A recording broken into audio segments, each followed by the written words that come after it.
होली में प्यार वाला खेल शुरू, बोले होली में प्यार वाला खेल शुरू। तो गलिया में रंग वाला गई है रे तू, भौजी के भाई तोरा आई लव यू। तो गलिया में रंग वाला गई है रे तू,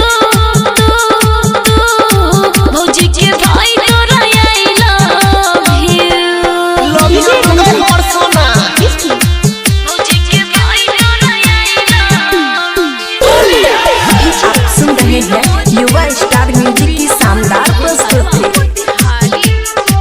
भौजी के भाई तोरा आई लव यू।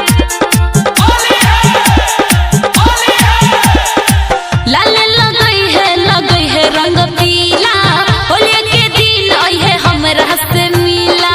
ये जान ये बेकरबो टेंशन नहीं ले, सुने के जान हम पीले बैबियार, उजर सूट के कर दे बबियार। सच तोरा ओढ़नी के दे, तोहर ओढ़नी हटा के ले बुझवना के छू, तोहर ओढ़नी हटा के ले बुझवना के छू।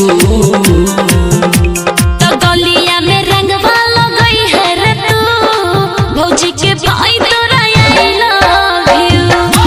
तो गलिया में रंग वाला गई है रे तू, भौजी के भाई तोरा आई लव यू। भौजी के भाई तोरा I love you. Singing by Anil Yadav. भौजी के भाई तोरा आई लव यू।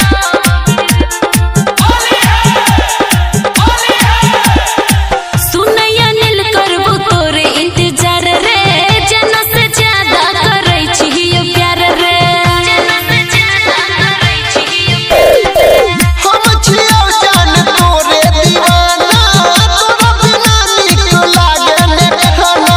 सच में।